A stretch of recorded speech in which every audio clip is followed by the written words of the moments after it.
So it's not just the sight of a Ducati that gets some people going. For me, it's also the sound. Now, when I think about Ducatis, there are two noises I can hear: the rattle of a dry clutch and the boom of a Termignoni exhaust. We've come to take a look at the Italian sound, celebrating 50 years of Termignoni exhausts. Now, you may not know this, but it was obviously a guy called Luigi that founded Termignoni Exhaust. That's his last name, and it was with Kawasaki that his early foray into exhaust tuning began. Worked with Kawasaki, with Honda, with Bimota. When Fred Merkel won the 1988 World Superbike Championships on a Honda RC30, it was a Termignoni exhaust that he had on his bike. Now, obviously, the relationship over the last 35 years has been all about Ducati.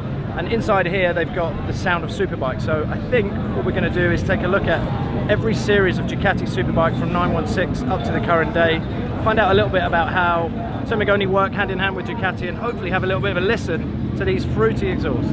So this is Ernesto Marinelli, who's the product technical director at Termignoni Exhausts, and he's going to give me a little bit of a walk and talk through the history of the relationship between the exhaust company and the bike manufacturer. So I think it's fair that we start with the 1995 Superbike. We're looking at 98 is Bogoti. I joined, for my past career, I joined Ducati on the end of 95. Yep.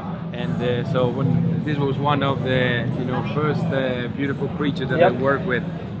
At the time we have Bogoti and Otzen.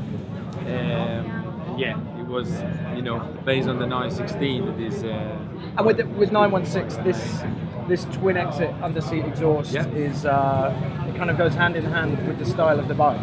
So actually, this is what I think that came on the relationship between Termignoni and Ducati.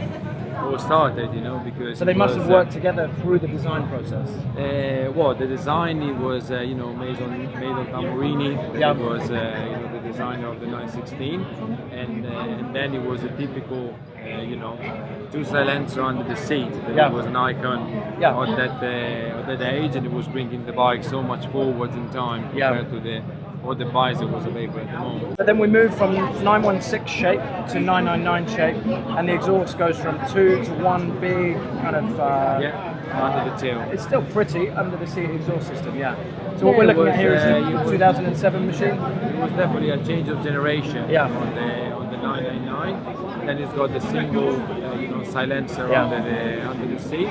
Then of course there was the production one that was slightly different to the racing one. But actually, the curiosity is that it was basically this kind of silencer. It was presented on the first MotoGP, if you remember. And then we just used the same tooling to also apply it to the Superbike.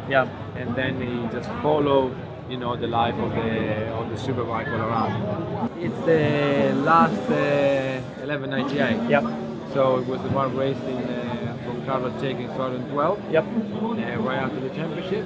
And this was the last design of the two silencer under the seat. It is the one that is cut a little bit on the side compared to the more traditional one that is on the picture there. That it was called the cigarette one. The one that was more like cylinder than symmetric. And why was this slash cut?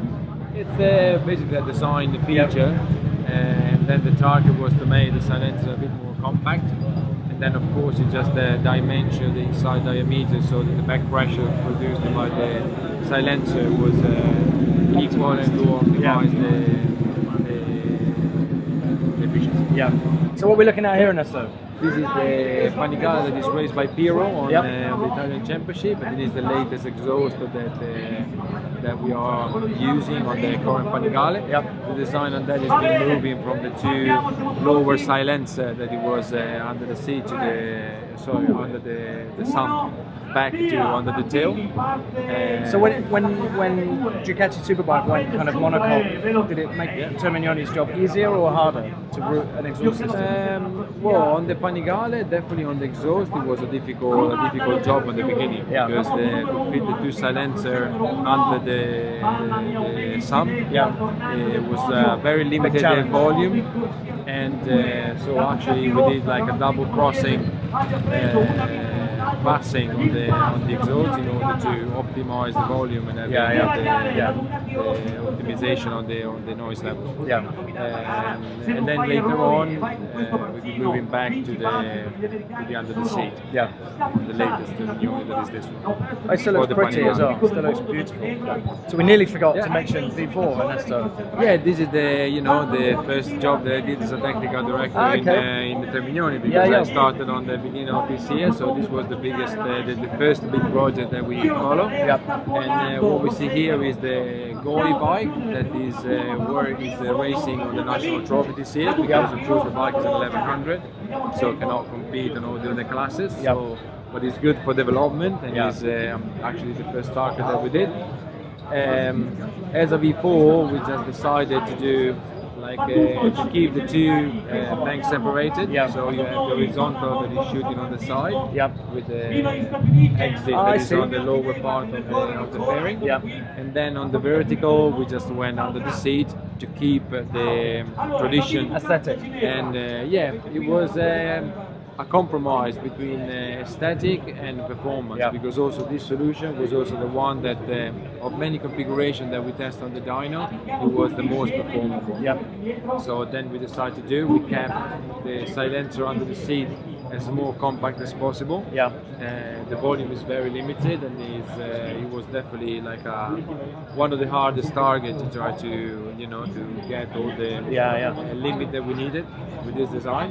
But keep the tradition. There was a lot of design of the bodywork that was coming around it, and it was definitely a nice project. Yeah, it's very pretty as well.